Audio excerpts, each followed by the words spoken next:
Democratic Republic of Sport.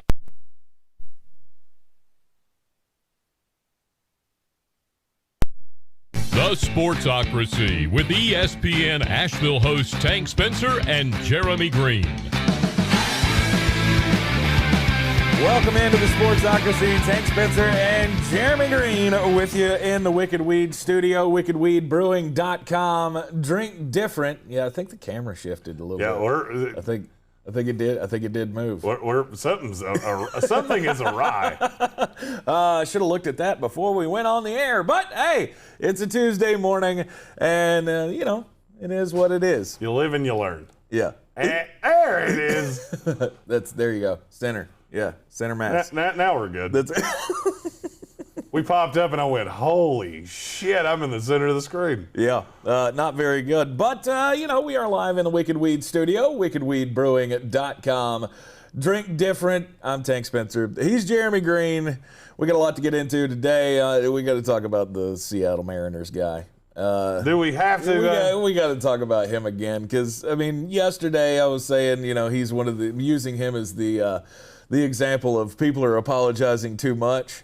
Yeah. And then I realized how widespread his comments got. Like, they didn't get more offensive, but he pretty much went just, scorched the earth. In my opinion, nothing he said was offensive. It was all just really stupid. Right.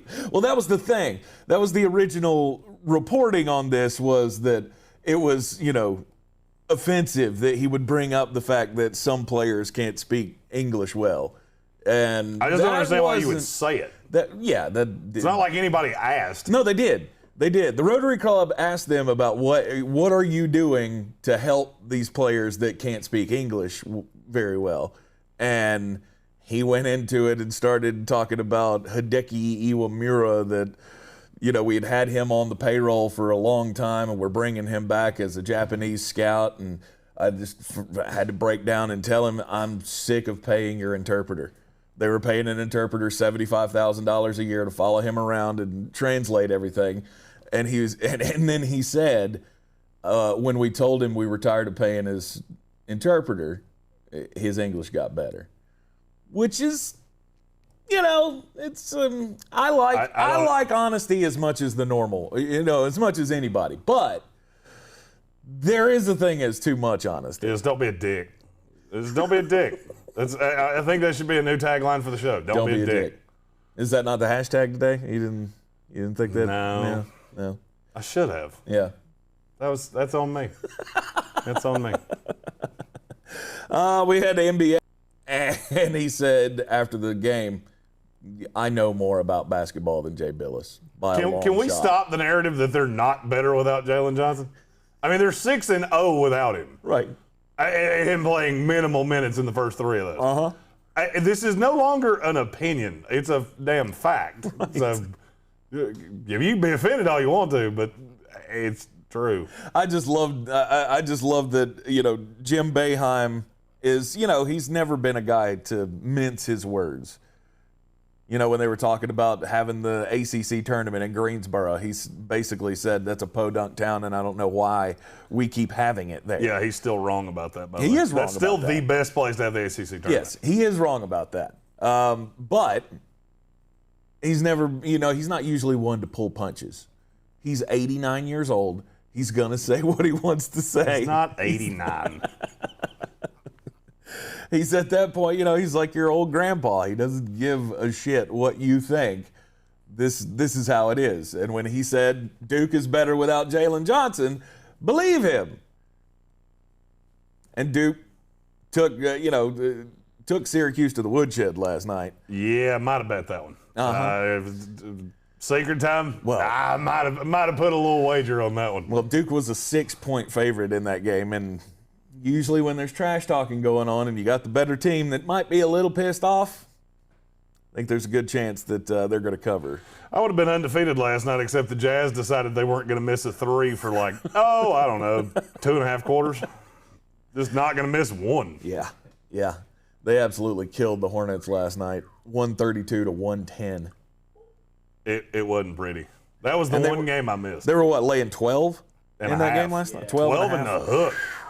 Good Lord. Hell, Ron had Utah. And I told him this morning, you never bet an NBA favorite that's more than double digits, right? Right. He said, yeah, but sometimes you do. And I did, and I won and you lost. So, suck it. Nice. And the Lakers lost again. They're not great. Well, They're not great. Well, I mean, they sold out. I mean, when you sell out to have, two of the best players in the NBA on your roster, it's not a lot you can put around it, much like the NFL talks that we've been having of, going after the big quarterback. You're not going to have as much to pay everybody around those guys. And so when Anthony Davis is out and Dennis Schroeder's still in the protocol. Schroeder. I mean, that's two of their top three scorers. Mm-hmm. I think it should be expected that they take a little step back. Yeah, they need Anthony Davis back really bad. But it's not like it's a. See, here's the thing. Too many people are on this. We're prisoners of the moment, and so it's the worst thing in the world that the Lakers have lost 4 in a row. Okay, it's not good. But Anthony, well, no, it's not good. Especially when you got Anthony Davis that gets a hangnail and sits for 3 weeks. But come on, man. You don't mess with Achilles injuries. Anthony Davis has sat for, the litany of injuries. I think one time his eyebrow hurt, and he sat for like a week. Not a huge Anthony Davis guy. Apparently not. I'm not. But now they're tied for second with 3 other teams in the West, and everybody's like, oh, is there something wrong with the Lakers? Yeah, they've got players hurt. And we're not even halfway through the season. Calm your tits. Pretty much my overarching theme for Lakers fans right now. Yep. Calm down. Yeah. In the words of the newly engaged Aaron Rodgers, RELAX. Although I do think there is something to the talk going on right now about how much LeBron is playing. There's not, though. There's not? No. Okay. I mean, I realize this is a guy who takes care of his body better than anybody else in the NBA. Spends a lot of money on it. He's got his own hyperbaric chambers and all that kind of shit. And, of course, the best medical attention money can buy. But, I mean, he is, 38 years old? I just saw that Stephen Tao said, did Blair Walsh set up your camera? That's phenomenal. That is fantastic. Sorry, I had to catch up to all the things. I got you. We'll wait for you to re-assimilate into the conversation. Oh, look, they're tons of fun. You have to hit one button. I have to hit 60, okay? If we had a modicum of splitting the button pushing here, right? The first 5 or 6 minutes, I'd be a little bit more tangible to the conversation. His 18 years in the league, though, I mean, that wears on a guy. And I am concerned that he may not be able to keep it up down the stretch. Yes, he's getting old. It's harder to keep it up after. Tank, are you having problems? Do we need to have do we need to have the sportsocracy therapy session? Because this is the second weird comment you've made since we started. Wait, what? Tank seems to be heavy. What was the other one? I missed that one. Gonna have Tank Ed. You're not gonna have driver's ed. It's Tank Ed. ED. Hardy, har. Happens. I heard that from off screen. Nothing to be ashamed of. It happens to 1/3 of men. I just so happen to be one of those 2.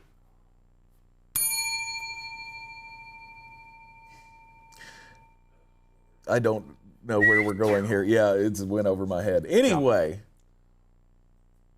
So, talking about LeBron and his minutes, it doesn't concern you at all? Not in the least. LeBron's always played big minutes. This is not new. Mm-hmm. They only had 2 months off. Yeah, how many times did he play in the Olympics? Oh, okay. I think we're fine. I understand he was younger then. It doesn't concern me. Mm-hmm. I mean, I look at the West and go, the only team that can beat them is the Utah Jazz. And I look at that and go, I, for some reason, don't buy that. You don't buy the I buy the Jazz right now. I don't buy this as a. But the Jazz are to me they're like the Milwaukee Bucks. They could be a great regular season team, but when it comes time to the playoffs, they haven't proven that they can make deep runs. So, I'm with you on that. And we've always talked about that extra gear, that extra playoff gear that LeBron James has. My only concern is at 36 years old, is it asking a little too much? No. This is what happens when you're the best player in the game. Mm-hmm. You're going to be asked to carry the load. I don't give a damn how old you are. I don't care who's around you. I don't care about any of that. Mm-hmm. This is what happens. And LeBron said basically the exact same thing. He did. He said, this is just a narrative that y'all are cooking up in the media. There's nothing wrong with my minutes. I'm not tired. Hell, the other day he said, I don't get tired. Okay. I mean, we always knew he was a little superhuman. Uh-huh. But I don't know. I guess he's in a tough position because they can't dial back his minutes right now. No. Because if they do, they'd be getting killed. I mean, it doesn't matter. It's the NBA regular season. It does not matter. I don't care if the Lakers go in as the 1, 2, or the 6. They're still the team I'm going to pick to be in the finals. I don't care. This is one year that I have learned. I have watched the Washington Wizards beat too many teams that are half-assed, and the Detroit Pistons. I read a stat the other day that the Pistons have like 8 wins or something like that. Okay. 10 somewhere in that. Like 6 of them are against current playoff teams. Their record is better against playoff teams than it is against teams that won't make the playoffs. Right. Because the NBA is weird. And that's the reason we don't talk about it a whole lot, because it just doesn't freaking matter. It's the reason the Timberwolves went out and hired a coach and went, he'll figure out who everybody is. We'll get name tags. Doesn't matter that you don't know anybody here. Screw it. Come on down. I am very curious to see how that works. If we could only get some kind of, Seattle Mariners-esque inside look into the arrival of Chris Finch. No one would care. Because how's that? You don't care? You don't care what that's going to look like when he walks into that locker room with all of the current assistant coaches who have they have a game plan, they have a style in place already, and is he going to come in and immediately shake that up, or does it become an ease into it kind of thing? Unless they go full on Step Brothers and he puts his nuts on somebody's drum set, I don't care. Now, if they fight with shovels, then yes, that I would like to see. Okay. Aside from that, no, I could really care less. Yeah, it's the Minnesota Timberwolves. The most interesting thing about Minnesota still is, will be, and has always been Prince. That's it. Yeah. Jonathan Wells says, didn't Jordan hit his stride at 36? Kinda. There was an extra year at 36. He won 3 titles, so in that. Not at 36-year-old. Year old? Did you just turn into an old mine shaft? I did. Not 36-year-old. He was 36-year-old. It's all stove up. Ain't got no gas in it. There are times I think you're actually an 80-year-old man. Sometimes I am. I have these little mini strokes in my head, and it slurs my speech at times. Mm. It's very strange. You're not done that, do you, boy? At 36 years old, he was retired. And then he came back to the Wizards. Yes. He came back at 32? 38. He came back the first time at 32. 31. 31. Yeah. Yeah, he took a year off at 30 to play baseball. Came back at 31. He was retired by 34. So, no, he didn't hit a stride at 36. Here's the thing. LeBron's more athletic than Jordan. Facts. Fight me.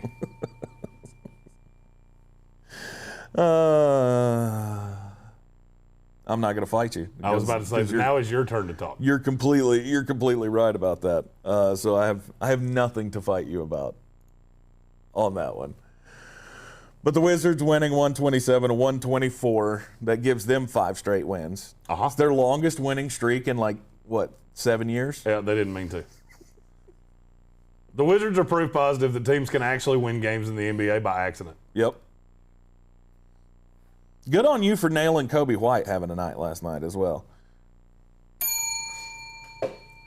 As the Bulls beat the Rockets 120-100 yesterday in the Greene on Greene. Was it Greene on Greene? No, it was in the Monkey Knife Fight segment. Yes. Zach I bet Levine. that game too. Right. That was in Greene on Greene. I had the Bulls last night. Did you have the Bulls? Okay.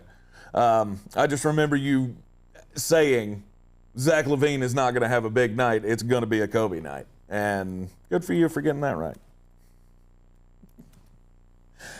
Tennessee Titans 2020 first-round draft pick Isaiah Wilson says he's done. And then he deleted the tweet. Of course he did. He was drunk somewhere. He was drunk tweeting. He was like, fuck this. I'm not going to be a Tennessee Titan. And then his agent called and said, you might want to rethink that. Isaiah Wilson probably doesn't play another down in the NFL. Oh, yeah. I mean, he's already become... Well, he's fat, for one. Head case A number one. I don't know if you heard the story. He's overweight. He's grossly overweight. Mm-hmm. This just has... there's so many guys over the years that... you just see it. You see the writing on the wall quick. You know, and I'm trying to think of guys over the years. Dimitri Underwood, you know, that didn't end well. But you just see personality flaws so quickly. And I'm seeing it in Isaiah Wilson. I didn't like this pick when they made it. I'd like it even less now. I have huge reservations about the Titans. I really do. John Robinson, some of the decisions he's made, now you're paying Tannehill big money. You're paying Derrick Henry big money. I mean, I know you still got A.J. Brown cheap, but at some point all of this comes back to bite you. Okay. And I think that's where I think that's where the Titans are at. But what other moves have been concerning? Jadeveon Clowney, you paid him $1 billion and he didn't do shit. Wow. Every other team in the NFL looked at him and went, "No, we're good." Mm-hmm. And John Robinson thought he was smarter than everybody else. Isaiah Wilson, he thought he was smarter than everybody else. We all said this was a late second, early third round guy. Mm-hmm. You took him in the first. Well, now it's going to cost you $5.94 million in dead cap space because you're going to cut him. We have officially gotten to the point of it ain't going to get better. Right. The guy got in trouble twice with the law before he even really took a meaningful snap. Actually, I don't guess he ever took a meaningful snap for them now that I think about it. It gets real tough when you miss on first-round draft picks, but it gets way tougher when your first-round draft picks never even contribute. Yeah, they played 6 snaps. Jonathan Welch said we need to market a hangover cure and put Mama Tank's name on it. In. Oh, she can probably get you one. All the way in. She's probably got one. I've got secret one. recipe. I've got one. What is it? Never stop partying. Let Mr. Hangover be tomorrow's problem. Just nice. And it's just a never-ending cycle after that. At some point, you have to come down, right? My 20s would say no. You lived a way more exciting life than I have. I've lived an interesting life. I'll put it that way. And it just gets better and better every day. Yeah, it's pretty good. We have what? Breaking news? This is actually from ESPN Upstate. Oh, okay. That's rare. It has been confirmed Deshaun Watson would approve trades to 3 teams. Anybody want to take a stab at who they are? The Miami Dolphins, the New York Jets, and the Carolina Panthers. 3 for 3. That's the 3 teams that we have talked about, but I don't think the Panthers are in it. Of course. The Panthers don't have the ammo. You don't have the ammo. That's wishful thinking, buddy. What's wishful thinking? I think it's wishful thinking to think that the Panthers are out of it. I don't want him to come to the Jets at all. Hey, Ron, put that camera on me real close. I want this on record so it's not. I don't want Deshaun Watson at all. No. We are not that far in the process. We have a treasure trove of draft picks, and I want to take them all. All of them. Mm-hmm. I'm fine with Darnold. I would be okay with Zach Wilson. I don't want to. I don't want to do it. Please don't do that to me. Because I don't like him, and I'm going to have to.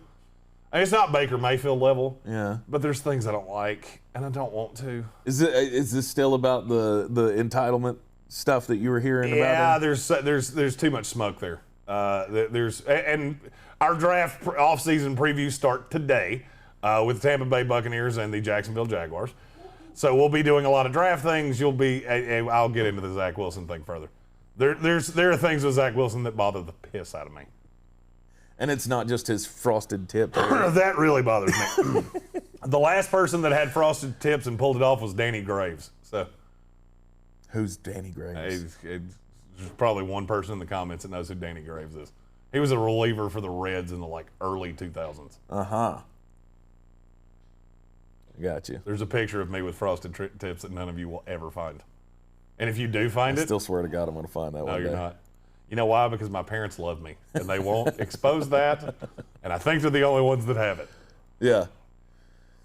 I mean, Carolina Panther fans, Kevin Vick should be concerned. If you're in this hunt, what you're going to have to give up to get him is concerning. Because I don't think Christian McCaffrey's part of that deal. I don't know that Houston wants to take that deal. I hear weird things about what Houston would want, which I can't substantiate. I've heard they're interested in Christian Wilkins from the Dolphins.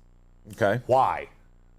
Why would you want to take, if you're the Texans, there is no path to the Texans being good the next 3 years.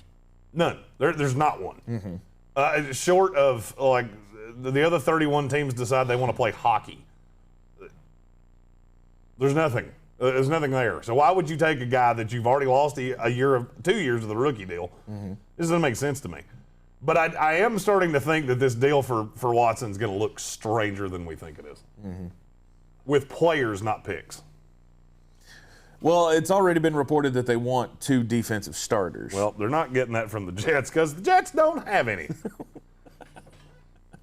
And, I mean, I guess the Carolina Panthers could offer up some young guys, but Jeremy Chin. They're not giving up Jeremy Chin, would they?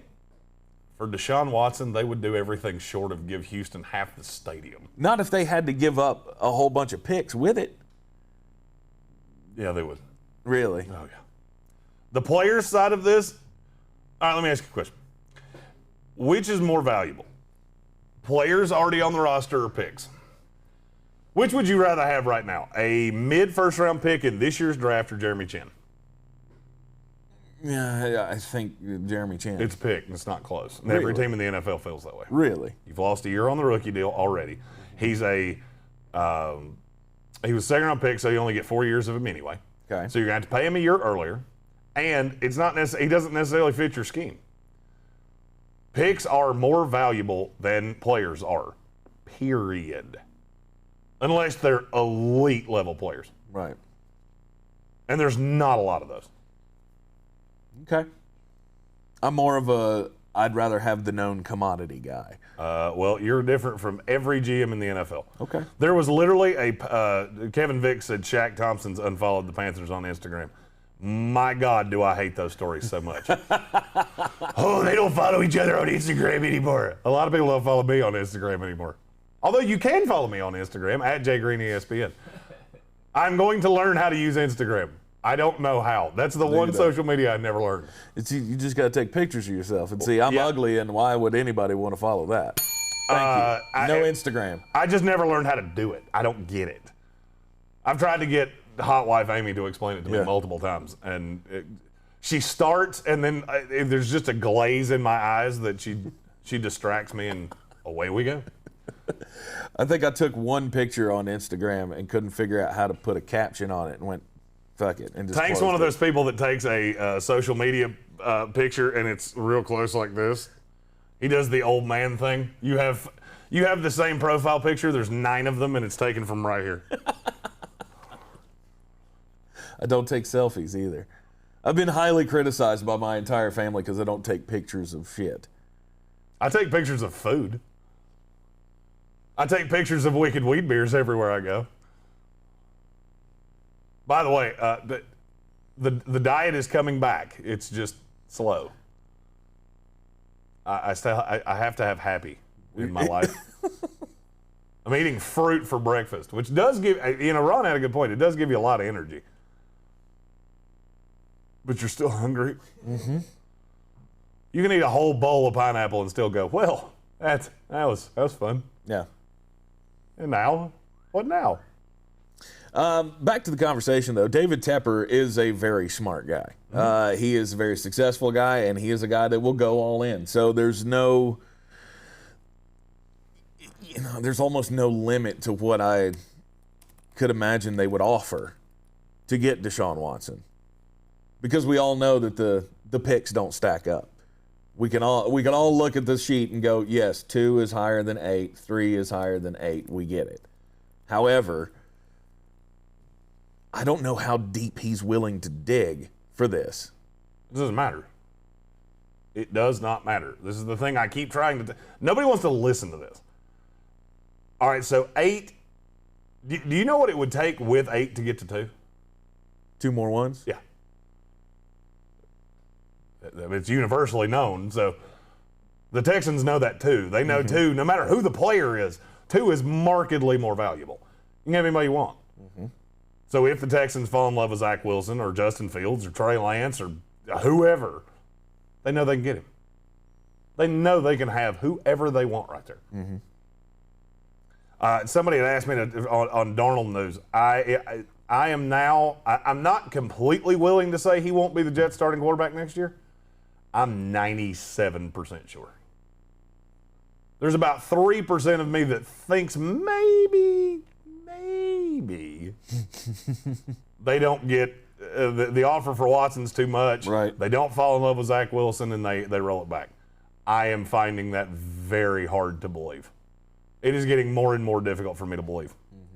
I believe, and there's at least one person in the comments that's really going to like what I'm about to say. I believe Sam Darnold will be the next starting quarterback of Chicago Bears. No. The Carolina Panthers. Oh. Okay. It's either Carolina or Washington to me. And I like both. I would love him in either scenario. I see. To me, that's what Panthers fans should be hoping for. They keep talking about, Deshaun Watson, and you don't want to do that. You don't. I've watched Sam Darnold with limited cast around him. You don't want to do that. And yes, you have better weapons, but always remember, I've seen Robbie Anderson with him for several years. And it's good some of the time. But you need somebody else. You need the DJ Moores. You need the Curtis Samuels, who we will talk about later in the show. And you got to build a line. He can't run forever. Patrick Holt said, I thought he'd go to Washington. That's the other contender.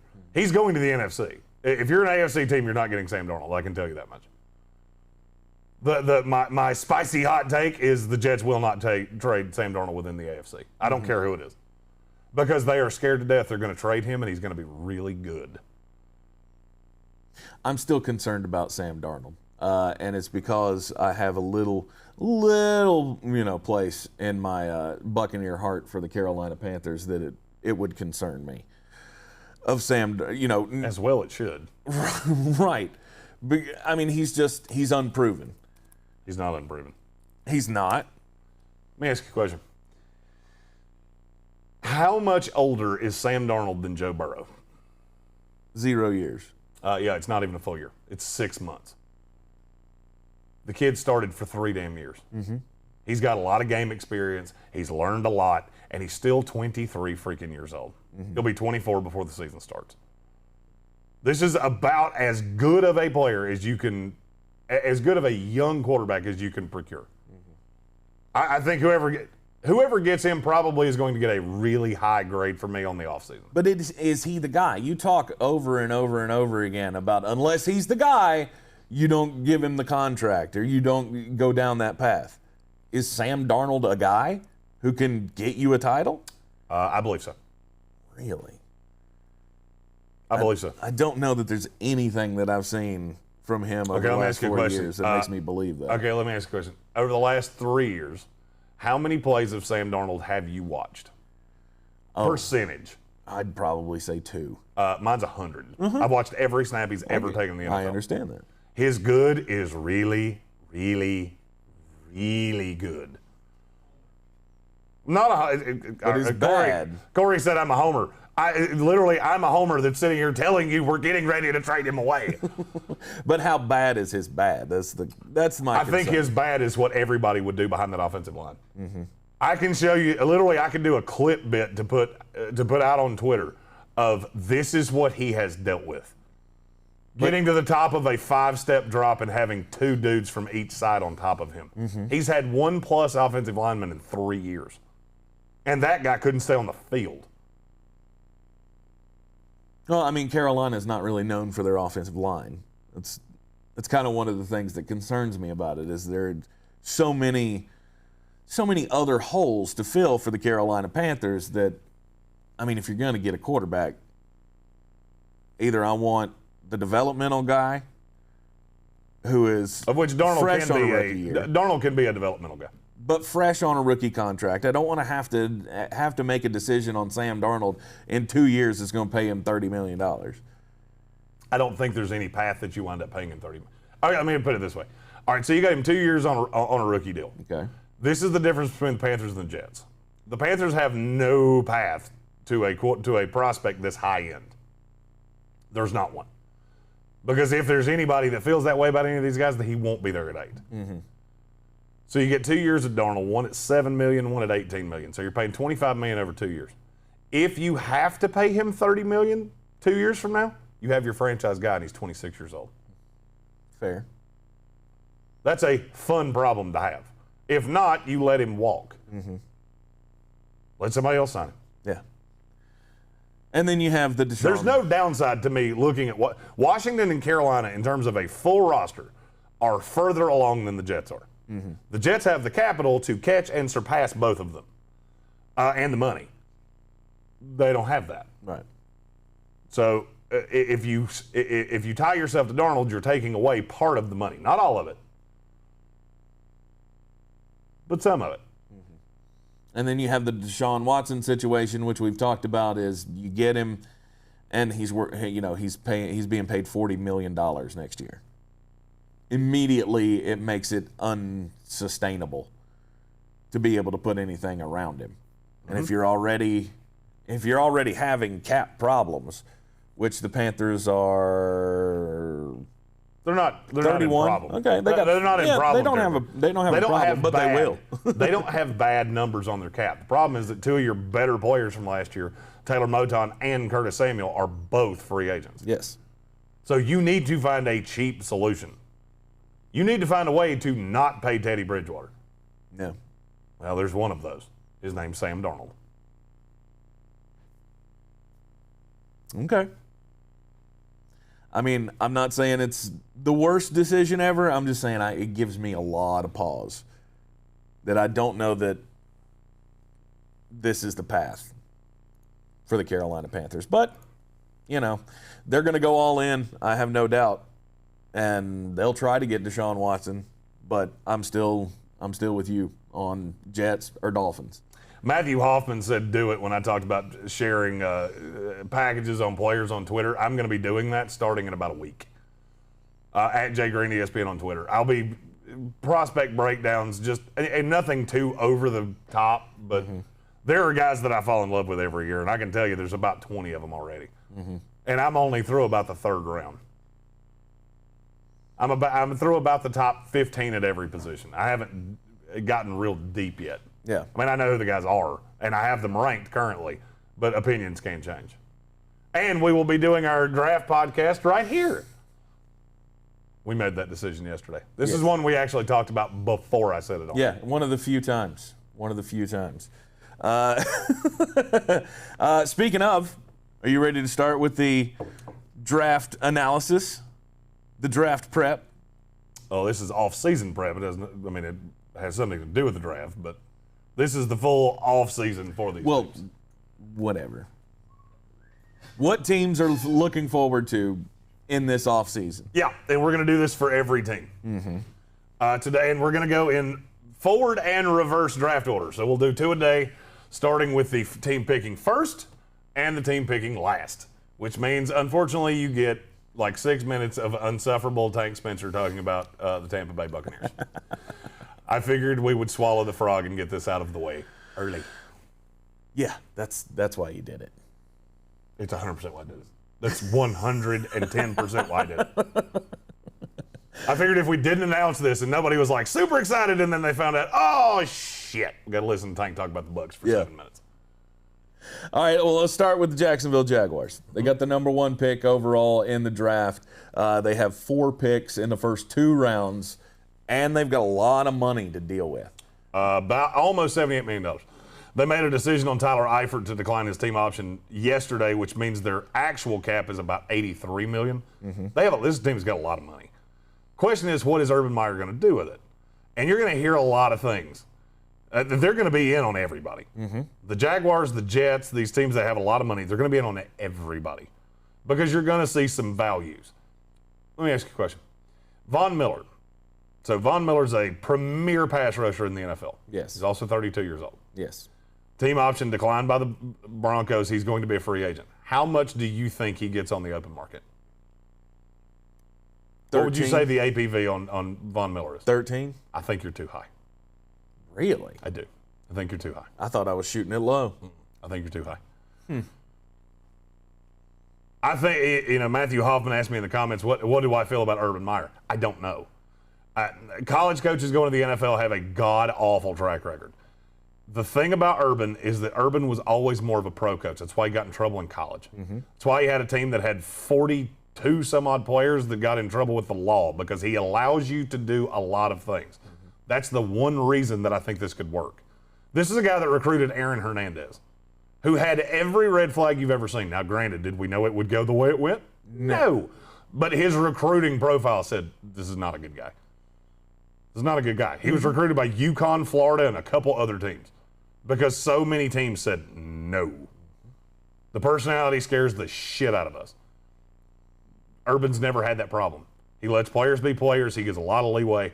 If there is a college coach that can work in the NFL, it's Urban Meyer. And I firmly believe that. I believe he's going to he will be successful. I mean, I said the day that he joined this or decided to take this job on that I think they're going to win a division title at some point during his tenure. I'm not sure of that. It really depends to me on how this offseason goes. Well, I mean, it's already going to start off with a bang because at the number one pick, we all know you're getting Trevor Lawrence. Yes. You're getting handed the keys, to the next era of NFL football. You've got the face, or what is expected to be the face of the NFL. People talking about the best quarterback since Andrew Luck, Joe Montana, John Elway, whatever. No, it's not Joe Montana because he went in the third round. I meant John Elway, and I knew I went astray. I apologize. But greatest prospect ever. Everybody's expecting this thing to work, and frankly, I think it can work. I think it will work. My biggest question with Jacksonville is what can you do offensive line-wise? They've got to protect him. That's got to be the number one thing. And they have a decision to make on Cam Robinson. He's not the guy. Cam Robinson is, he's 25 years old. He hasn't been good. The tape's not good. The tape's the same thing I said. But you can't go cheap at left tackle with a guy like Trevor Lawrence. That's the problem. You can't. This is not a position that you can skimp on. The other problem is not a lot of guys out there that are going to be interested in Jacksonville that could fill this spot. In terms of left tackles, you're talking about Trent Williams, Ali Villanueva, Russell Okung. That's probably the best three left tackles out there. You know what all three of those guys have in common? They don't really want to grow with a 21-year-old quarterback. Right. These are guys that want to win right now. So if you're Jacksonville, there is one great big problem that nobody seems to be talking about. You have a god-awful offensive line that you're putting Trevor Lawrence behind, and there's not really a path for you to fix it. Unless you overpay Taylor Moton, of which I'm almost convinced the Panthers are going to franchise him, if they have to. Yeah. Well, he's the best one they got, and they should. They should not let him get away. They should. But the dominoes are going to fall, and he may get left out of the shuffle. The funny thing about Jacksonville is that they need everything. But now you have draft capital, which is a good thing. You took C.J. Henderson last year. You've still got Josh Allen. You've still got Miles Jack. There are guys on this team that are good. You've got I think they're fine in terms of playmakers. I like DJ Chark. I like Laviska Shenault. You need one more outside receiver, and I think they will draft it in this draft. Or they'll sign one in free agency. This is a destination for Chris Godwin. This is a place I like Chris Godwin a lot.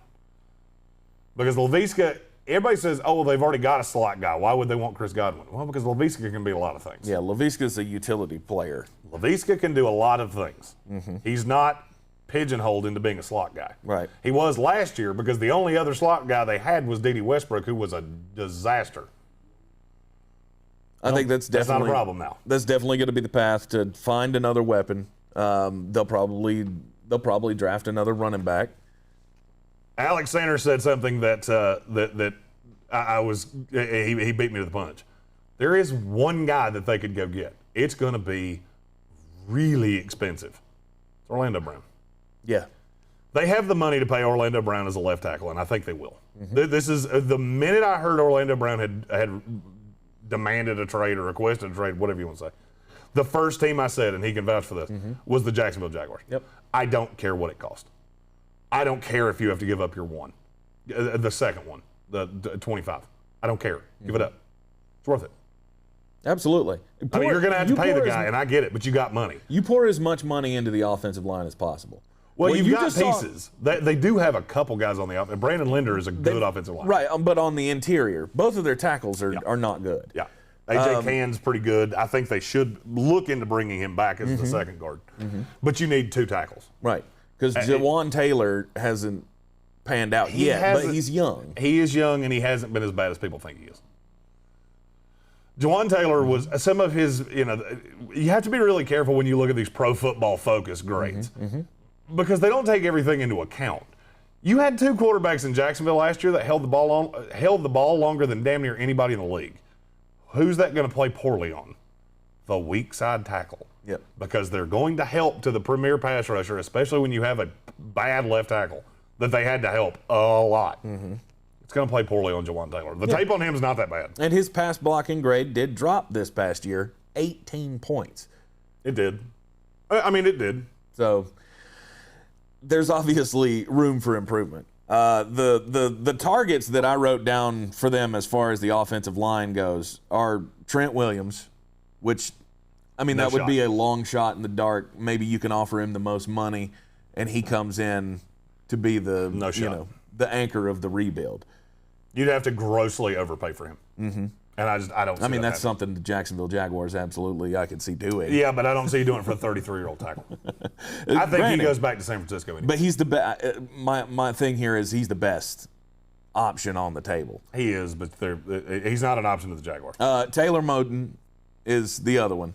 Go out and get him. But again, the Carolina Panthers probably won't let him go because I don't foresee the Deshaun Watson thing working out for them.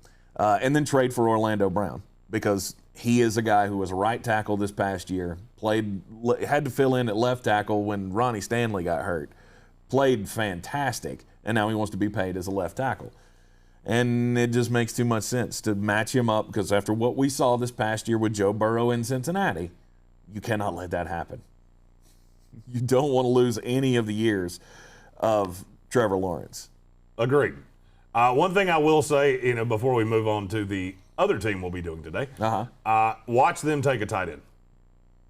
Whether it's Pat Freiermuth with 25, whether it's Hunter Long with one of those second-round picks, who, by the way, I am drunk on Hunter Long. That's a dude whose name you're going to hear a lot of times. Kyle Pitts is the best tight end in this draft, but I'm not convinced he's a tight end. Well, he's in everything. He's a Darren Waller. Yeah, Kyle Pitts is going to be Darren Waller 2.0, and I think he's markedly better. But Hunter Long is my second favorite tight end in this draft class. I was reading one scout said that he's better than, 60% of the wide receivers in the NFL right now. I would agree with that. I think Kyle Pitts is already better than 60% of the wide receivers in the NFL right now. And he's going to be that tight end, wide out hybrid for them. Jacksonville's got a lot. They just have a lot of draft capital to use. And it's great because they have a whole lot of pieces to use. And with the wide receiver talent that's in this draft, and their one problem, I think, is going to be finding adequate help in the secondary. And this is not a great draft. It's not a great draft. It's not a great offseason to be needing that. I mean, if there's a huge weakness, we talked about this on ESPN the other day.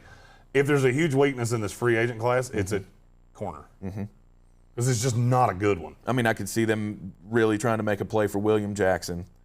And I think their second first-round pick at number 25, if he makes it there, Asante Samuel.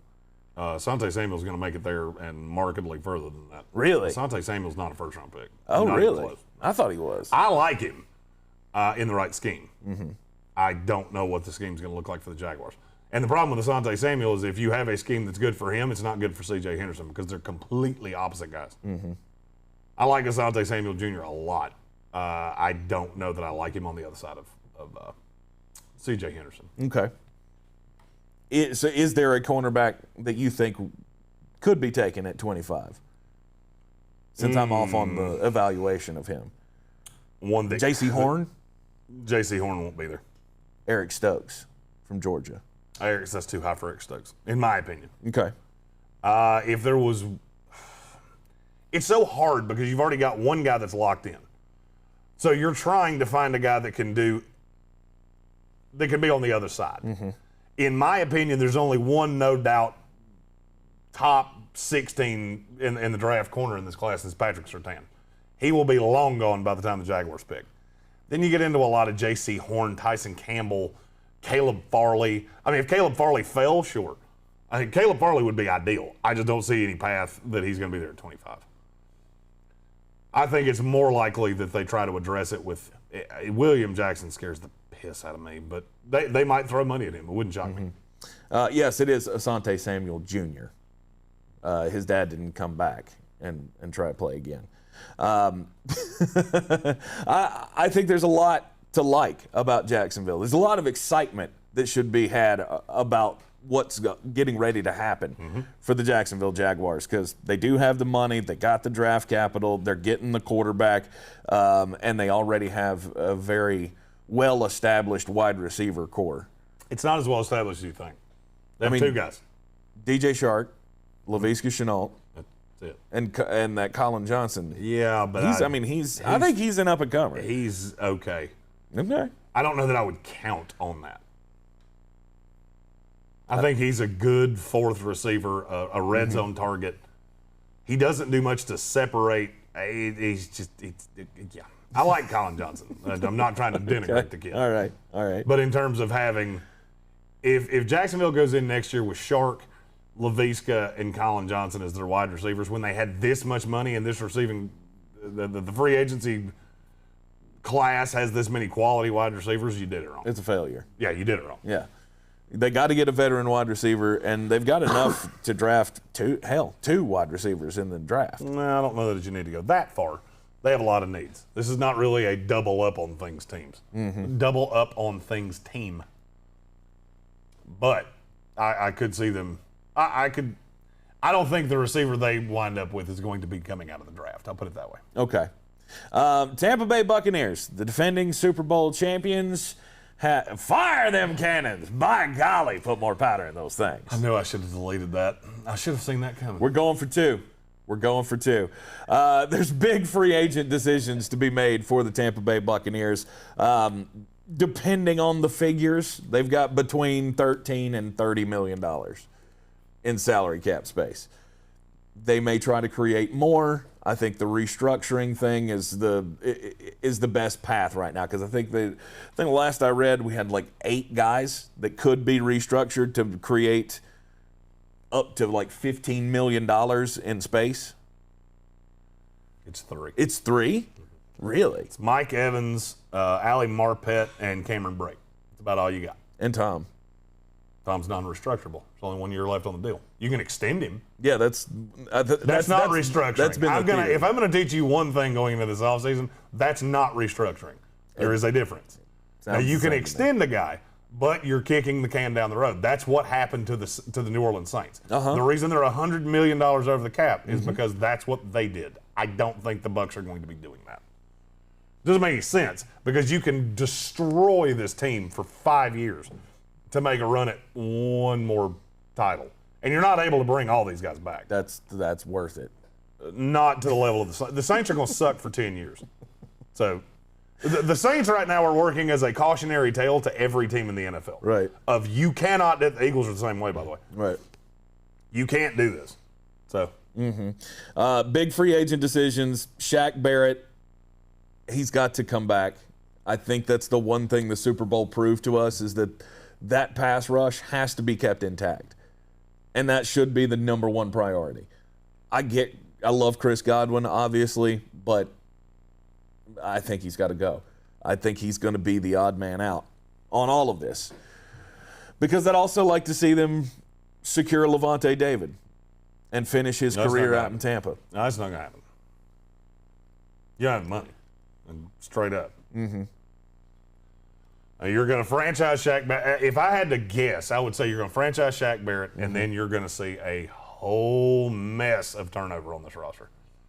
I think Gronk would come back cheap. I don't think Antonio Bryant's going to be as cheap as everybody thinks he will. Antonio Brown. What did I say? Bryant. I do that all the fucking time. Dude hadn't played in the league in 15 years. I still say his name all the time. Right. Antonio Brown. I don't think Antonio Brown's going to be as cheap as people think he will be. Yeah. He stayed mostly out of trouble, and he's still really damn good. Mm-hmm. Leonard Fournette's probably gone, and I'm fine with it. I don't know what the market's going to be on Fournette. He's a hard one to figure out for me. Is he a $4 million running back? It's probably more than that. $5 million? Sure. Okay. I'm just curious. I mean, the franchise tag on running backs is $8.5 million, so it's you're not going to be tremendously off. Right. I just don't know who's going to be interested in Fournette because he's so one-dimensional, and that was shown this previous year is that he is one-dimensional as hell. Seattle Seahawks. I mean, it's always kind of screamed one-dimensional running back to me. So I think they bring back Chris Carson, but that's just me. Well, I'm sure that they could probably get him cheaper. No, they're about the same. Than Fournette? About the same boat. Oh, okay. They're right there in about the same boat. And Ndamukong Suh's probably gone as well. I would say so. I think that's one of those luxuries that you're not going to be able to afford. Mm-hmm. Unless these guys are just willing to play for peanuts. Which and I very highly doubt that that's actually going to happen. They're not. Gronk may. Yeah, because I think the only way Gronk is playing is if he's with Tom. Otherwise, he's going on to, rule the 24/7 championship circuit in WWE or something. He already did that. We already been. We're moving on to the next thing. Yeah, we've already been down there. He's going to be an MMA fighter next. Is he? Maybe. At this point, nothing would shock me. It wouldn't shock me if he was sponsored by Natural Light and he just crushed beers on boats for the next 5 years. So yeah, there are big questions for the team in free agency. They have all of their draft picks except for the 6th round pick, and they've got an extra one in the 7th that they got from Pittsburgh, and they sent the 6th round. Pittsburgh sent the 7th round pick. So I guess at the end of the first round, you're looking for the best defensive player you can, in my opinion. I believe so.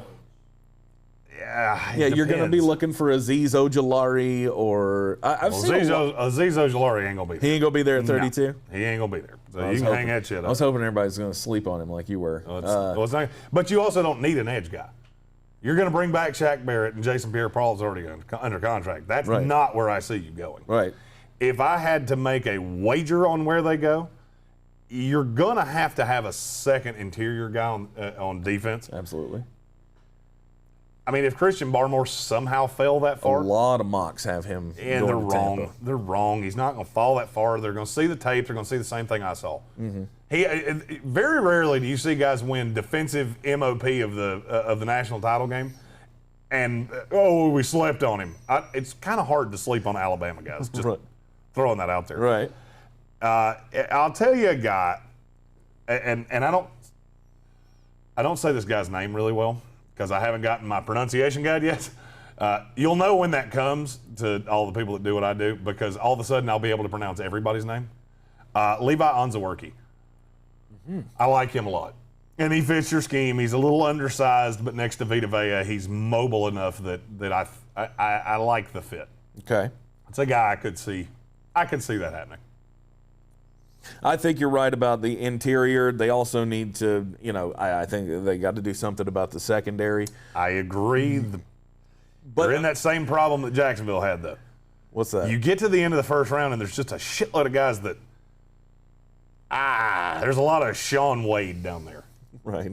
Who is going to fall much further than people think he is. Yeah. But that's the thing. You gotta, you gotta take something on the defensive side, in my opinion. Well, Tyson, because I think everything else is kind of shorn up except for wide receiver. Shorn. Yeah. Shorn. There's basically two guys that could go at the back end of the first round. It's Tyson Campbell from Georgia and Aaron Robinson out of Central Florida. I like the Aaron Robinson thing I could see. I don't buy Tyson Campbell. Tyson Campbell's too physical of a corner to play in Tampa Bay. I don't think he fits the bowl system. Aaron Robinson could. Yeah. If they lose Chris Godwin, could they go with a wide receiver at the end of the first? So. A receiver falls off a fucking cliff once you get past. His name has gone out of my head. Second receiver from LSU. Terrace Marshall. Terrace Marshall. Yeah. It doesn't, and it's not necessarily it falls off a cliff. It's just a bunch of guys that you could get at the back end of the second. Sage Surratt, Daz Newsome, De'Ami Brown.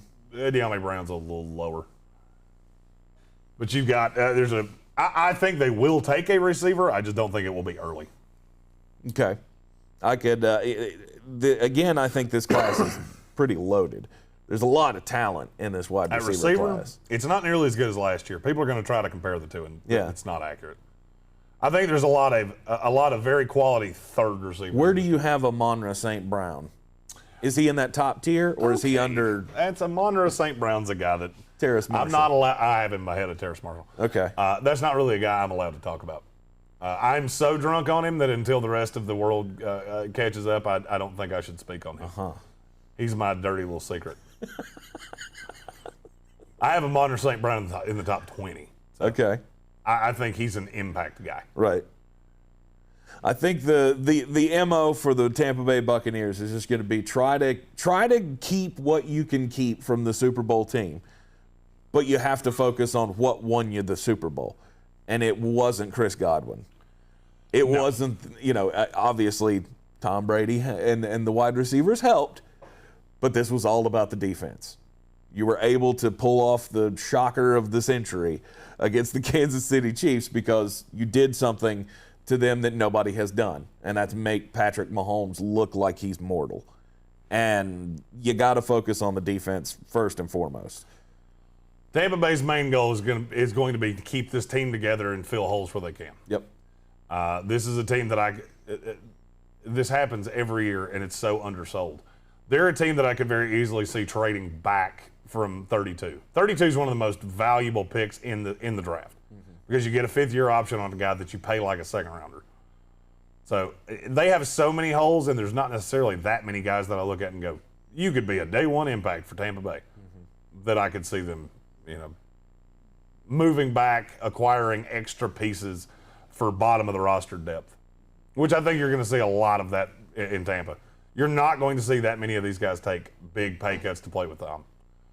This is not like New England. They hadn't been with him for 10 years where they're willing to take that hometown discount. No, we got our ring, and now we want to get paid. Levante David, I'm looking directly at you. Yep, this offseason files. Next episode's going to be the New York Jets. So we'll get to We got the other insufferable one out early. So we're gonna go number 2, number 31 tomorrow. New York Jets and the Kansas City Chiefs, and where they should go and what their moves are, and will the drop off come for the Kansas City Chiefs that Jeremy's been projecting? We're gonna talk about it tomorrow. I'm out. I'm gonna show you the path of how this happens. Okay. We appreciate everybody joining us in the program. In the Sportsocracy, follow us, like us, share us at the Sportsocracy on all of the social medias. Don't forget to subscribe on YouTube. Tell your friends about it as well. We like to see those YouTube numbers climbing. We passed the 200 mark. Yes. Already? Yes, and I'm glad you said that. So we're for those of you that watch our ESPN radio show, we do a segment every day called Greene on Greene. We're going to today on YouTube exclusively be starting a segment called Bet Your House. That's a little bit deeper dive on gambling. It will both be here, but it's going to be a lot of nerdy gambling things. I will try to do some gambling 101 as we go for those of you that have never gotten into it that want to. But that will be later today. Should be around lunchtime today, if I had to wager. We'll also be announcing our March Madness contest on that show. Nice. Or in that video, or however you want to phrase that. Nice. So look forward to that. I do as well. And the prep that it's going to take for me to pull that out of my ass. Anywho. What, on the gambling show? Yeah, here's your prep for the gambling show. I'm Tank Spencer. This is Jeremy Greene, and he's going to talk now. Yeah, pretty much. All right, look forward to that coming up at noon today. We'll be with you this afternoon on ESPN Asheville, 92.9 FM, 880 AM, and 1400. The Sports Tank with Jeremy Greene, heard everywhere on the iHeartRadio app. Back with you right here tomorrow morning at 9 a.m. in the Wicked Weed studio, wickedweedbrewing.com. Drink different.